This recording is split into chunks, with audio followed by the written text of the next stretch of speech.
Hello दोस्तों, आज मैं बात करने वाला हूं कोरोना के तीसरे लहर और डेल्टा प्लस वेरिएंट के बारे में। इस वीडियो में मैं यह बताऊंगा कि कोरोना का तीसरा लहर कब तक भारत में आने की संभावना और इस डेल्टा वेरिएंट से कितना नुकसान हो सकता है। दोस्तों, इस वीडियो में यह भी बताऊंगा कि वैक्सीन का डेल्टा वेरिएंट पर कितना प्रभाव पड़ सकता है। तो नमस्कार दोस्तों, मैं आपका स्वागत करता हूँ आपके अपने यूट्यूब चैनल ट्रेनिंग इंडिया पर। भारत ने अब धीरे धीरे लॉकडाउन खोलना शुरू कर दिया है। अप्रैल और मई में कोरोना की दूसरी बेहद भयंकर लहर ने देश में भारी तबाही मचाई, लेकिन जून में संक्रमण की दर कम होती देख प्रशासन ने अधिकांश राज्यों में कोरोना से संबंधित प्रतिबंध या तो हटा लिए हैं या बहुत मामूली प्रतिबंध लागू हैं। जबकि जानकार कह रहे हैं कि कोरोना की तीसरी लहर अगले कुछ ही महीनों में दस्तक दे सकती है, बल्कि कुछ विशेषज्ञों ने तो कहा है कि तीसरी लहर 10 से 12 हफ्ते में ही आ सकती है। भारतीय अदालतों ने राज्य सरकारों से उनकी तैयारियों को लेकर सवाल किए हैं। ज्यादातर लोगों में कोरोना के नए वेरिएंट को लेकर चिंता है। कुछ का मानना है कि नया delta plus variant corona vaccine पर भी भारी पड़ सकता है। Delta plus variant delta variant से ही जुड़ा है, जिसकी सबसे पहले भारत में ही पहचान की गई थी और यही वेरिएंट भारत में कोरोना की दूसरी लहर का कारण बना था। लेकिन ये चिंताएं कितनी वाजिब हैं? वैज्ञानिकों के अनुसार संक्रमण और लहरें आ सकती हैं, लेकिन ये कितनी भयावह होगी ये कई कारकों पर आधारित है। कोविड के सेफ्टी प्रोटोकॉल भारत में कोरोना संक्रमण के नए मामले पहले की तुलना में कम हुए हैं। मई महीने में भारत में हर रोज जहां औसतन 4 लाख नए मामले दर्ज किए जा रहे थे, वो अब औसतन 50,000 हो चुके हैं। बहुत से लोग मानते हैं कि कोरोना के नए मामलों में यह गिरावट राज्यों में लगाए गए सख्त लॉकडाउन की वजह से आई है, जबकि बाजारों की भीड़, चुनावी रैलियों और धार्मिक सम्मेलनों को इसके बढ़ने की वजह बताया गया था। लेकिन सरकार की खराब नीतियों, खराब सर्विलांस और देर से चेतावनी देने को भी स्थिति बिगड़ने की मुख्य वजहों में गिना जाता है। विशेषज्ञों का मानना है कि इन्हीं गलतियों को अगर दोहराया गया तो यह तीसरी लहर के जल्दी आने का कारण बन सकती है।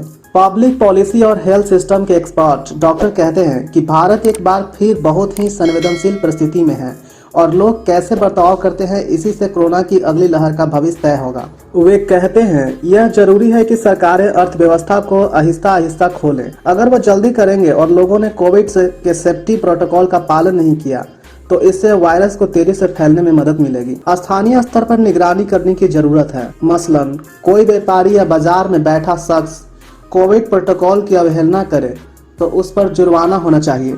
नए वेरिएंट का खतरा डेल्टा वेरिएंट की वजह से भारत को कोरोना की दूसरी लहर का सामना करना पड़ा, लेकिन वैज्ञानिकों के अनुसार अगर वायरस के प्रसार को अति संवेदनशील आबादी में फैलने से रोका नहीं गया तो कोरोना के ऐसे कुछ और वेरिएंट आ सकते हैं। भारत सरकार ने पहले ही डेल्टा प्लस वेरिएंट को वेरिएंट ऑफ कंसर्न यानी चिंताजनक घोषित कर दिया है, लेकिन अब तक ऐसा कोई डेटा उपलब्ध नहीं है जिसके आधार पर कहा जा सके कि ये वेरिएंट कोरोना की तीसरी लहर का कारण बन सकता है। हालांकि विशेषज्ञों का कहना है कि ये परिदृश्य कुछ ही हफ्तों में बदल भी सकता है। डॉक्टरों के अनुसार हमें नए वेरिएंट्स को जल्द से जल्द पहचानना होगा और कंटेनमेंट के नियमों का पालन करना होगा ताकि नए वेरिएंट्स के खतरे को कम रखा जा सके।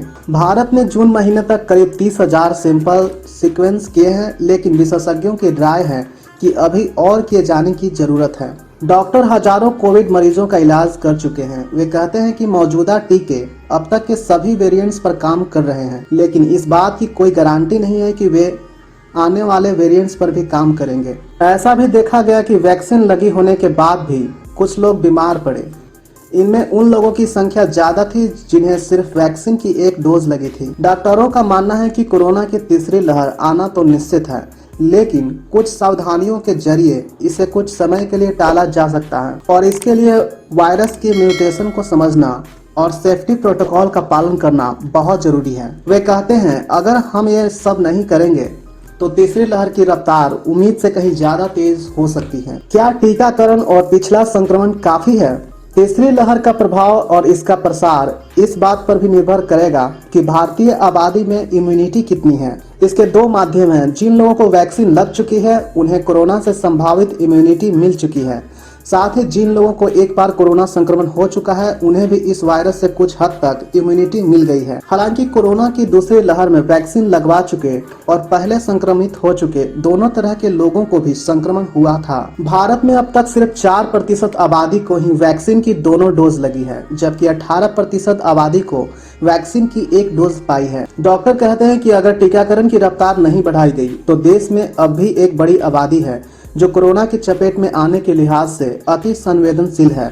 हालांकि जिन लोगों को दूसरी लहर में कोरोना हुआ उन्हें भी संक्रमण से थोड़ी राहत मिल सकती है, लेकिन यह बता पाना भी आसान नहीं कि भारत में कितने लोगों को नेचुरल इम्यूनिटी मिली है। किसी भी संक्रमण के बाद शरीर में कुदरती एंटीबॉडी पैदा होती है, उन्हें नेचुरल इम्यूनिटी कहा जाता है। इसका सही पता लगा पाना इसलिए मुश्किल है क्योंकि जब देश में संक्रमण फैला तब बहुत से शहरों में, कस्बों और गाँवों में लोग अपना कोविड टेस्ट करवाने के लिए भटक रहे थे। ऐसे में अधिकांश लोगों के पास कोई जरिया नहीं जिससे वे पता लगा पाए कि उन्हें कोरोना संक्रमण हो चुका है। इसी तरह कोरोना से होने वाली मौतों के आंकड़े पर सवाल उठे हैं। कुछ लोगों का मानना है कि मरने वालों की संख्या कम बताई गई। डॉक्टर के अनुसार उन लोगों की संख्या जिन्हें पिछले संक्रमण से इम्यूनिटी मिली होगी वे 40 से 50% के बीच हो सकती है। कुछ डॉक्टर्स इस संख्या को और भी ज्यादा बताते हैं।